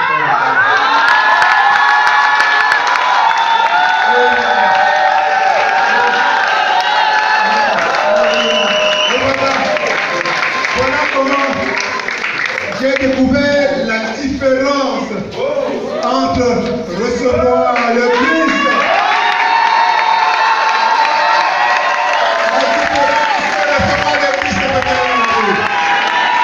J'ai découvert que toutes mes recherches, toute ma soif, le Christ pouvait les assouvir.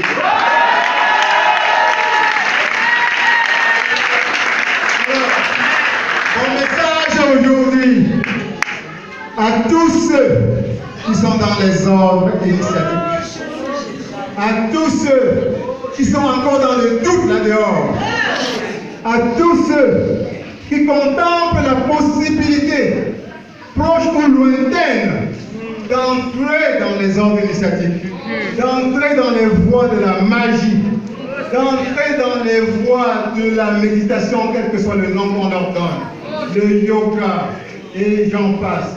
Tous ceux qui sont dehors, dans nos traditions supposément africaines, il y a une vérité. Nous sommes tous à la recherche d'une chose. Nous cherchons la paix absolue.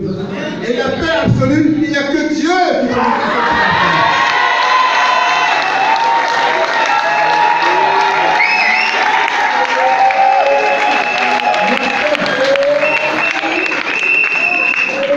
Toutes nos recherches se ramènent à une seule recherche. Nous pouvons leur donner des visages différents. Tu es dehors, tu cherches le pouvoir. Mais qu'est-ce que le pouvoir en réalité?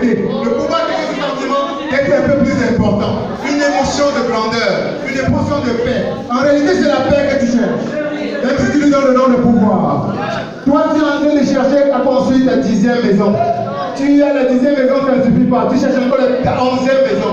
En réalité, qu'est-ce que tu cherches? Tu cherches un peu plus de paix, de joie, d'harmonie, un sentiment d'épanouissement intérieur. Toi qui es dehors, tu cherches à multiplier les partenaires pour les relations physiques, les relations sexuelles. Qu'est-ce que tu cherches en réalité? Tu penses que la prochaine partenaire va te donner un sentiment de plus de paix, de plus de paix. La réponse à la paix absolue, cette paix, cette soif qui ne va jamais finir, c'est Jésus-Christ.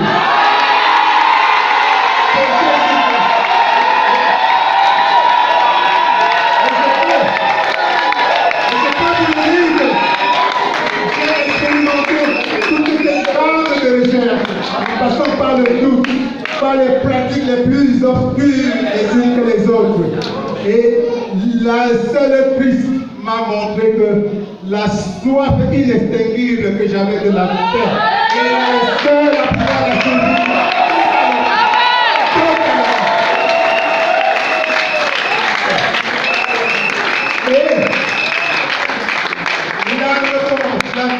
L'interpellation que je fais à ceux qui ont trouvé le Christ. L'une des choses que j'ai trouvé extraordinairement intéressante avec le Christ ne vous demande pas des années pour le trouver. Le Christ ne vous demande pas des cotisations mensuelles pour le trouver. Le Christ ne vous demande pas des pactes pour le trouver. La seule condition pour trouver le Christ est énoncé dans Jean chapitre 1. Au commencement était la parole. La parole était avec Dieu. Dieu était la parole. La parole s'est faite chair. Et la parole a donné le pouvoir à ceux qui l'ont reçu. À ceux qui croient en son nom, de devenir enfants de Dieu.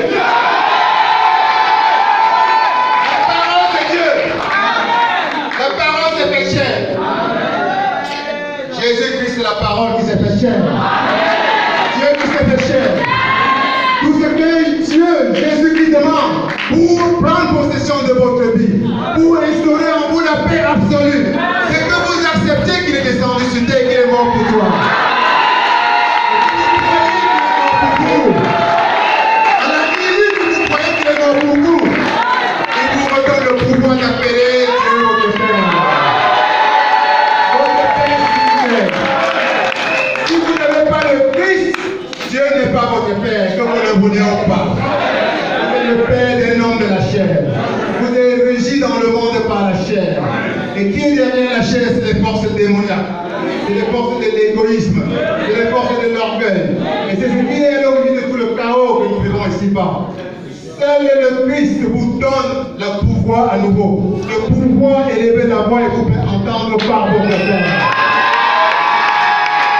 Le Christ, dans la Genèse de la Bible, au chapitre 1, il nous a enseigné que la parole nous enseigne que Dieu t'a créé à son image et à sa ressemblance. Et nous savons que Dieu, qu'est-ce que ça signifie? Dieu s'est projeté en nous. Quand Dieu nous a créés, c'était pour que, quand il nous regarde, il nous voit à son image et à sa ressemblance. Nous sommes originellement l'image et la ressemblance de Dieu lui-même. De Dieu.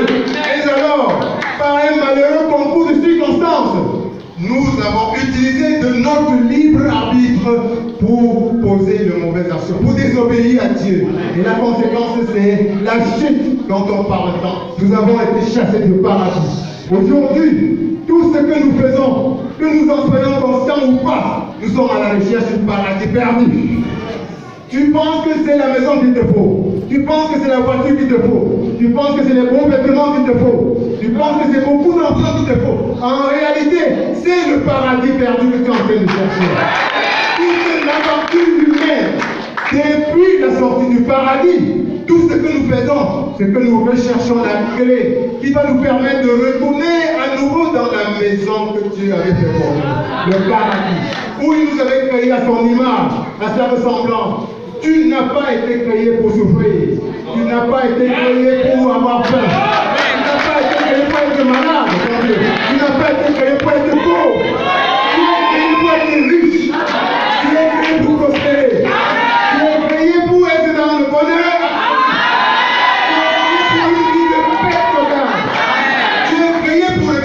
Dieu en face continuellement.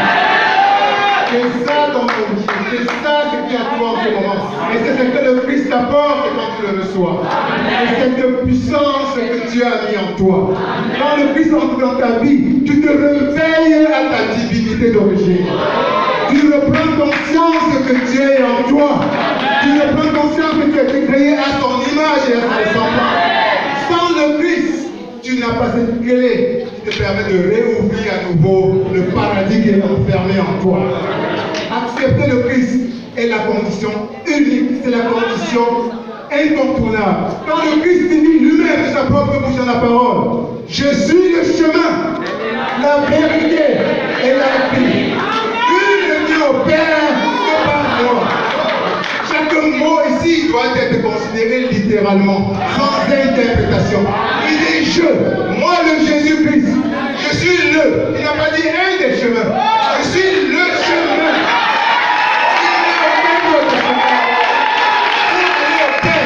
Jésus-Christ, je suis le chemin, je suis la vie. La vie, c'est la vie qui coule par nous, dans nos veines. C'est la vie de Dieu. La vie, et sans la vie, quel est l'opposé de la vie? C'est la mort. Ça signifie que sans le Christ, si vous n'avez pas le Christ, considérez-vous comme mort. Vous êtes des morts vivants. On peut être vivant. Vivant, ce n'est pas simplement marcher, boire, parler, rire. Vous pouvez être marcher, parler, mais être mort. Vous êtes mort parce que vous êtes gouverné uniquement par la chair. Vous êtes gouverné par les émotions. Vous êtes sous l'emprise, vous contrôlez votre groupe vous-même. Vous n'avez pas la lumière de Dieu. Vous êtes coupé. Et nous savons déjà que nous avons été coupés par la désobéissance. Quand vous allez dans toutes ces voies-là que vous voyez dehors, vous allez chez les marabouts, vous allez devant, vous allez dans ces voies parce que vous cherchez ceci, vous cherchez cela. En réalité, vous êtes en train de répliquer simplement la même forme de désobéissance qui avait amené Adam et Ève à être chassés du paradis. Aujourd'hui, Dieu, malgré le fait que Dieu a été chassé du paradis, a créé un plan de rédemption pour te sauver. Il a envoyé son Fils lui-même. Il est dit dans la Bible que Dieu a tant aimé le monde qu'il a donné son Fils unique afin que qui croit en lui ne périsse pas, mais qu'il ait la vie éternelle. Voilà, Dieu a vu que tu es parti du paradis par désobéissance. Mais il t'aime, Dieu t'aime, il ne veut pas que tu perdes. Et ça fait que comprendre le temps de Dieu. Il t'a créé à son image. Quand il te voit, il se voit. Il ne veut pas que son image se perde. Et c'est pour cela qu'il a mis sur pied un plan de rédemption. En envoyant son Fils unique, Jésus-Christ, qui est aussi lui-même. Nous avons vu que la parole s'est faite chair. Et la parole était Dieu. Donc quand Jésus-Christ sous la forme humaine est venu, c'était Dieu lui-même. Dieu est descendu sur terre, a mené une existence humaine. Il a souffert, il a été tué, et son sang s'est versé. C'était pour te donner la clé qui va te permettre de réouvrir à nouveau le paradis perdu. Mais il dépend à toi de récupérer cette clé. Dieu respecte ton libre arbitre. Il t'a mis au paradis, il t'a donné ce libre arbitre. Tu étais libre de rester ou pas. Tu as décidé de ne pas rester en désobéissant. Aujourd'hui aussi, tu es libre de prendre la clé que Jésus-Christ est venu préparer pour toi. Et prendre cette clé, ça ne dépend que de toi. C'est un acte de foi pure. Tu n'as pas à acheter. Tu n'as pas à t'engager. Tu n'as pas à signer des contrats, de pacte avec qui que ce soit. Tout ce que Jésus-Christ te demande, c'est que tu t'agenouilles. Tu reconnaisses que tu es un pécheur. Et que tu ne pécheras plus. Et que tu l'invites à entrer dans ta vie. Et il va, à partir de cette seconde, sans condition, prendre possession de ta vie, te libérer de tous tes péchés et commencer à te guider dans la lumière. Mais il est important, toi qui as reçu Jésus-Christ aujourd'hui, de comprendre que recevoir le Christ demande une certaine obligation. Jésus-Christ a dit, je vous donne un dernier commandement. Je vous donne un nouveau commandement. Il est dit dans Jean 13, 34. Je te donne un nouveau commandement. Aimez-vous les uns les autres comme je vous ai aimé. Si vous vous aimez les uns disciple. Donc quand tu acceptes Jésus-Christ dans ta vie, tu as cette obligation de suivre son commandement. Ce n'est pas un acquis de recevoir Jésus-Christ. Oui, Jésus-Christ l'a reçu, il t'a purifié. Tu n'as plus de péché. Oui, Jésus-Christ attend de toi que tu te montres digne d'être son disciple. Et il dit, je reconnaîtrai que tu es mon disciple à une seule condition, que tu répondes autour de moi les fruits de l'amour. Que tu aimes ton prochain comme toi-même. On a demandé à Jésus-Christ les 10 commandements. Quel est le plus grand commandement? Il a dit, tu aimeras ton Dieu de tout ton cœur, de toute ton âme, de toute ta force et de ta pensée, de ta force de ton être. Le deuxième commandement, il a dit, aime ton prochain comme toi-même. Et il a en fait dit plus tard que, en fait, tout se résume à aimer ton prochain comme toi-même. Et nous avons vu qu'il nous dit dans Jean 13, 34, je vous donne un nouveau commandement. Mais c'est le même commandement même d'aimer son prochain comme toi-même. Aime ton prochain comme toi-même. On te reconnaîtra, on reconnaîtra que tu es mon disciple parce que tu aimes ton prochain comme toi-même. Donc, Jésus-Christ attend de toi qu'elle a reçu dans sa vie, de perpétuer les fruits de l'amour. Les fruits de l'amour. Et il dit en plus, si tu perpétues les fruits de l'amour, en d'autres termes, si tu demeures en moi, la parole nous dit que Jésus-Christ est amour, Dieu est amour. Et toi qui l'as reçu, tu dois demeurer dans lui. Demeurer en lui, c'est demeurer dans son amour. Et il dit, si tu demeures en moi, c'est-à-dire si tu demeures dans mon amour, moi aussi, je vais demeurer dans ton amour.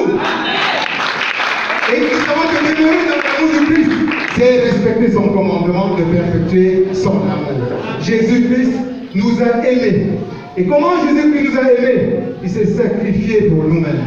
Il est venu descendu du ciel, du trône, où il avait tout, il avait toute la gloire pour prendre la forme humaine. Il est né, il a mené une existence humaine. Il cherchait le sacrifice. Le sacrifice en fait le don de soi. Tu dois apprendre à donner. Aimer, c'est donner. Ce n'est pas un acte passif.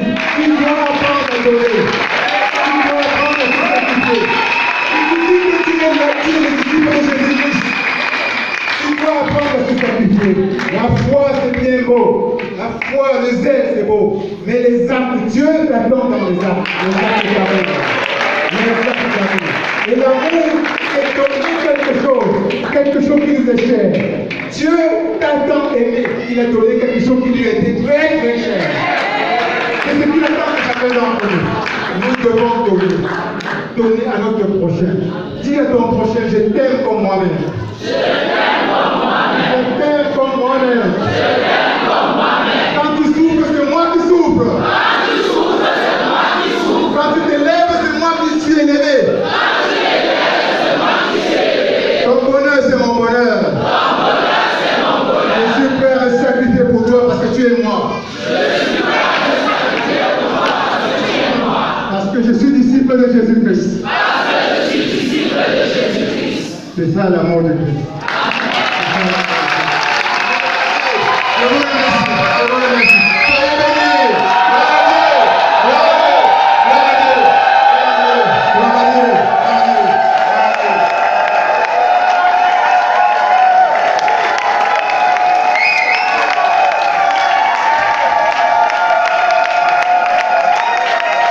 Gloire à Jésus-Christ de Nazareth.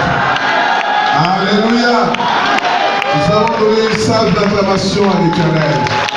Et pendant que tu acclames pour le Seigneur, nous allons par la même occasion nous connecter directement aux États-Unis d'Amérique. Connecter à notre papa, le prophète Emmanuel Patrick Condi. Au couple du prophète Emmanuel Patrick Condi ce matin, qui va déclarer prophétiquement dans nos vies. Est-ce que tu peux faire des yeux pour la gloire de Jésus?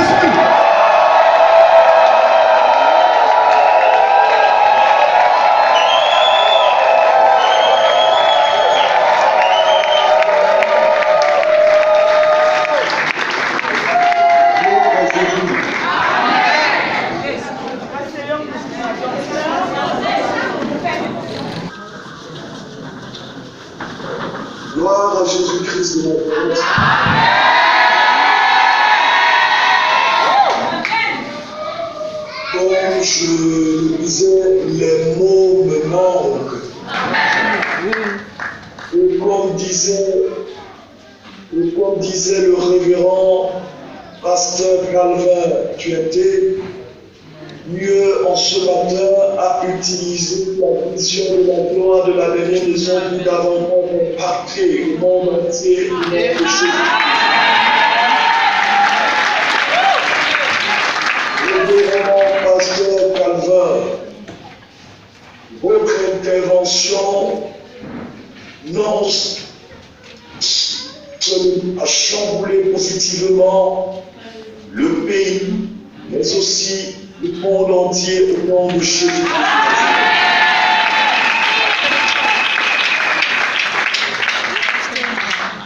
Et je voudrais vraiment me connecter à l'onction qui est descendue, parce que si je déclare avec ce que j'ai vu, avec ce que j'ai entendu, ça ne donnera pas cette mayonnaise prophétique. Amen. Dans la meilleure, je dirais, la meilleure façon pour, en quelque sorte, accompagner ou argumenter ce témoignage de Ponty, c'est de bénir le Seigneur pour le révérend pasteur Calvin.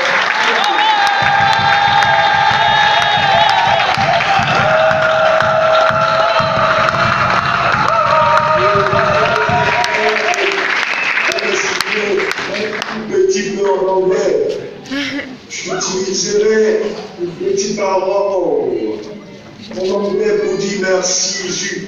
Le révérend pasteur Alléluia. Amen. Amen. My father, my father, God of Elijah. My father, God of Elijah, bless for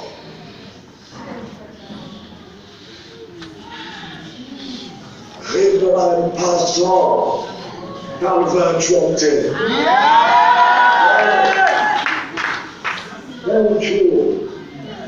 Thank you for Prince is the light. Thank you, my God. Thank you, my God. Glory to be God. Glory to be God. Glory to be God. My Father, God of the Lord. Au nom de Jésus, Seigneur du monde, je tiens vraiment à féliciter tout le monde parce qu'avec engagement, avec détermination, avec abnégation, sacrifice, avec engagement, avec ténacité, vous avez su toucher le cœur de Dieu.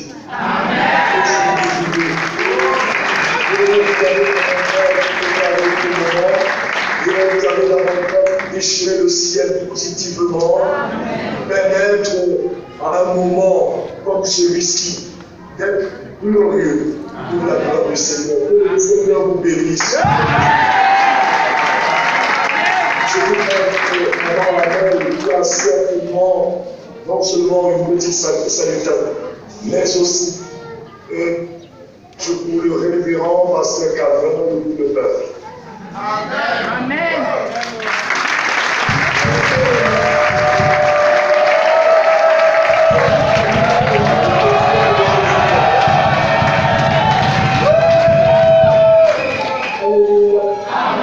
Je suis content.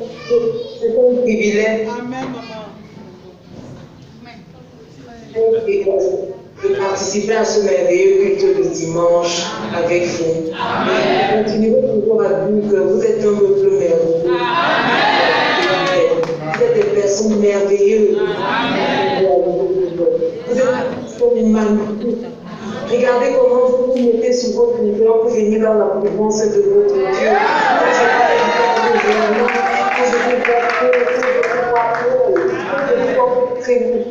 Présent comme une parade, C'est-à-dire que même le plus incrédule comprend que ce qu'il dit, il n'est pas en train d'affabuler.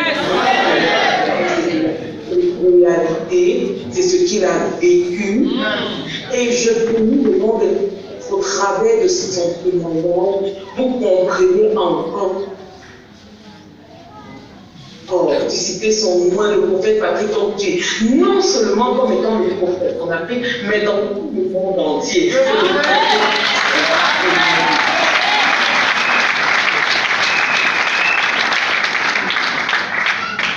Donc, je veux dire ce matin au révérend Quentin Calvin, révérend, soyez fortifiés, soyez bénis davantage. L'œuvre à laquelle le Seigneur nous appelle est grande. Parce que ce que le Seigneur commence par sa grâce, il l'a fait de Dieu. Le Seigneur ne fait pas de choses à moitié. Ce qu'il a commencé avec vous, avec cette Tangi, il ira jusqu'au bout. Et comme je vous disais quand vous étiez ici, que dorénavant, vous n'êtes plus que le mot Calvin, vous êtes révérend pasteur Calvin, la flèche que le nom de l'Éternel.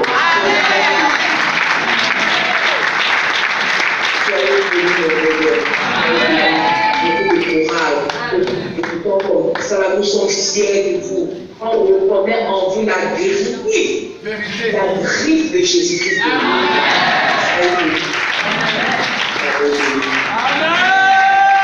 On peut dire qu'on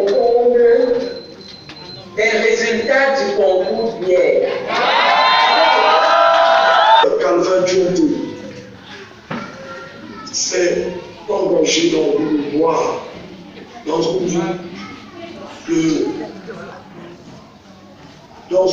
voie prophétique, dans une voie qui est en quelque sorte une voie de persévérance, parce que ce n'est pas toujours évident quand on sert Dieu.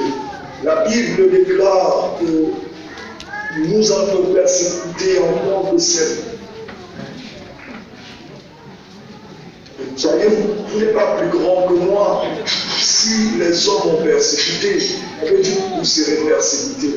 Le révérend pasteur Calvin n'a pas regardé à la persécution, n'a pas regardé au son dire. Il ne s'est pas influencé par, je veux dire, la pression, je ne sais pas, de certaines personnes qui appartiennent à certaines loges. Il a opté, je veux dire, cette voie, regardez ce chemin, il a su passer cette difficulté, cet obstacle pour, n'est-ce pas, prêcher la bonne nouvelle. C'est l'occasion pour moi de dire, en présence de Dieu, en présence des serviteurs de Dieu, en présence des enfants de Dieu, hommes de Dieu, merci. Merci parce que vous avez refusé d'enterrer le talent, le don que Jésus-Christ vous a donné. Merci parce que vous avez dit que la grâce de Dieu ne donne à vous faiblesse. Que la grâce de Dieu me dit, ah, tu nous permets d'aller plus loin pour la gloire de Dieu. Merci, révérend encore, parce que vous avez saisi que l'opposition n'est pas un sujet de crainte, mais une source d'inspiration qui nous permet d'aller au-delà de que vous ne cesserez de faire. Alors il faut faire ce qu'il faut faire pour plaire à celui qui fait. Merci. De ce que vous avez saisi, que le don c'est une chose, la communion avec Dieu en est une mot. Vous avez saisi que vous ne laisserez point le don influencer votre communion pour la gloire de Dieu. Merci pour tout ce que vous ne cessez de faire dans, je veux dire, sur le plan spirituel, sur le plan physique, sur le plan financier. D'ailleurs, je profite de l'occasion pour dire au peuple que ce temps, vous voyez, c'est ce temps qui a accueilli la famille du prophète.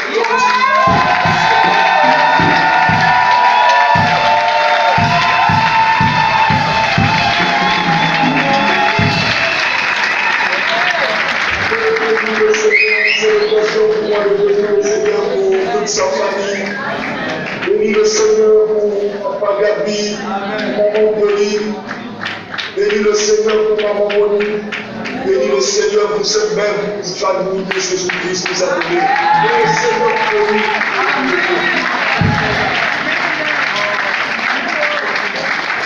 Amen. Il fallait donner ce témoignage. Parce que ce n'est pas donné. Que Dieu vous bénisse. Que le Seigneur vous bénisse. Alléluia. Je t'en prie. Mets-toi encore sur ton Seigneur. Je t'en prie. Pour notre papa, le prophète Emmanuel Patrick Torti. Pour la révérende Armelle Torti. De ce temps ce matin encore. Oh, Jésus, c'est puissamment glorifié. Alléluia. Tu vas acclamer le nom de Jésus. En ce matin encore. Une fois de plus pour le révérend pasteur Samuel Calvin Tuété. Pour dire merci à Jésus, à la suite de notre Père, pour ce qu'il a cessé de verser dans nos vies depuis ce matin. Alléluia. Alléluia. Et dans cette mouvance, j'invite ici la révérende générale Shakira. Tu m'as répondu.